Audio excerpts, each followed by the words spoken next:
Hello. These are some drills that you can do to progress on the basic moves of a squat, split squat, and side-to-side squat, and the hip hinge or the deadlift pattern, or Romanian deadlift. If you're a North American, you might know it as that. So I'll show these progressions. First I'm going to go into is the progression for the side-to-side squat. Now the side-to-side squat, wide stance here, and you're working it side to side. Both feet stay flat. Hands can come on the floor if you wish, or on the side, as you be more upright. The progression for this is what's called a Cossack, and I'm going to use a small table here in front of me for balance initially. And then I'll take it away so you can really see what's happening. So I'm in the same position as the side-to-side squat, and I'm going to go down. This leg is flat. My other leg is up on its heel. And then I come back to the other side. Actually, I don't need this anymore.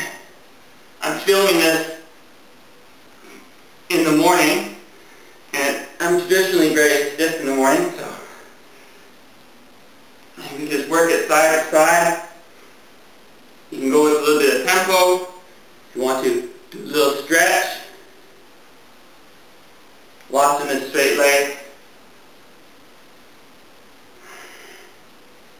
You can come back.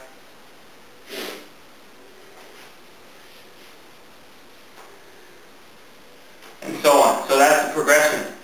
When you actually do these progressions, it's a good idea to do the basic move first.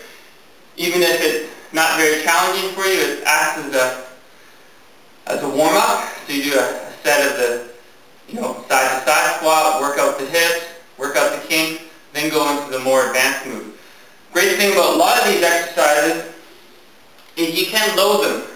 Now the Cossack or the side-to-side squat, you can't load extremely heavy, but here I have a 16 kilo kettlebell, and you can do the side to side. I'll do the Cossack here.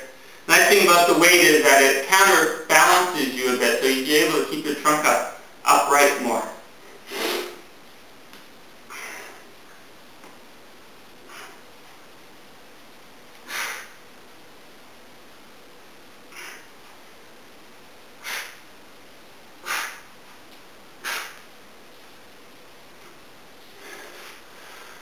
So that's the Cossack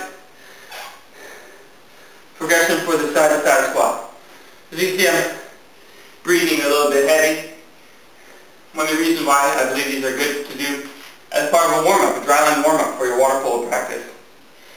Next is the split squat. So this is the basic split squat, mainly focusing on the hip flexors of the back leg. Hand can be overhead. Get a little more extension in the spine. Let's do a couple of the other legs. So how do you progress that? Certainly you could go to a longer stance, and that would be a progression on your flexibility. What I like to do is use a box or a step. A step is actually preferable to use to start off with, so something about half the height of this. So for the purpose of this video, I'll use this milk crate. Now you will place one foot on top, get into your split stance, and go down.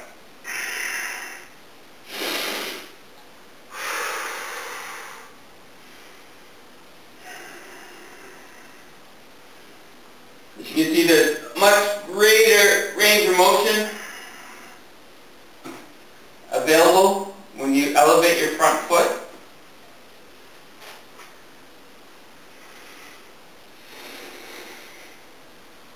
You're also getting not only on the back leg, but now you will be getting certainly more joint mobilization of that hip on the front leg.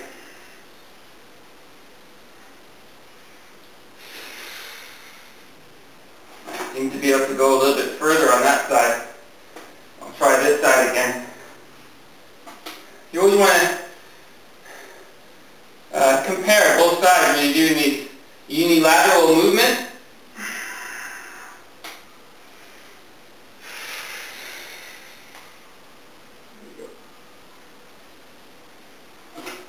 So that's the progression for the split squat. You can do the same thing with your rear foot elevated. So if it's not too high, you can go up on your toes, like so, and then do the rear foot elevated.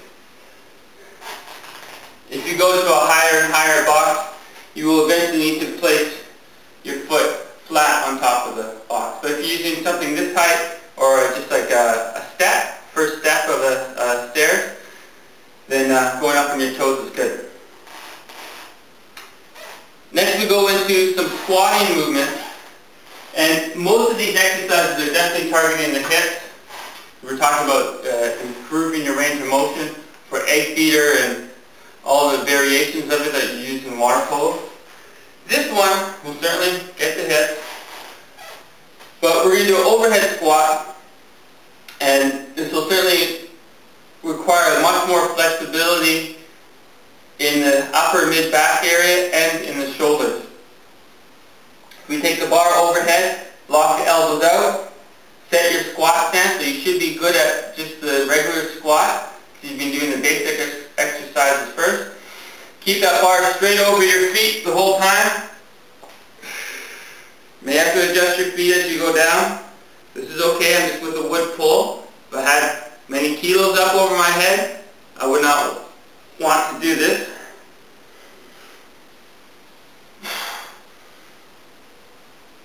So we don't want that bar to come forward. Let's give a side view here.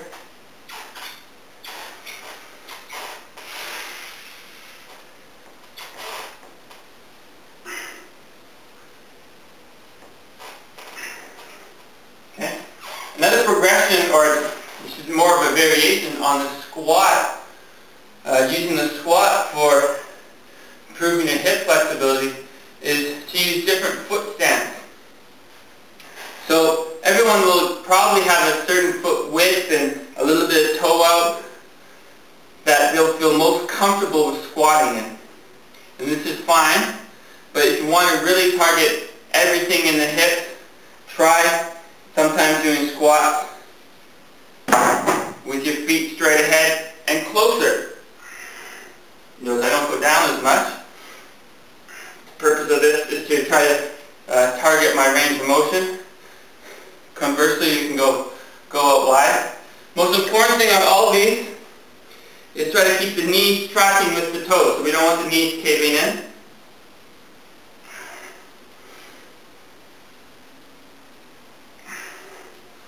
And my preferred squatting stance is about here. As you can see how much deeper and certainly much greater ease of movement I have there. So working the closer stance and a wider stance can certainly aid in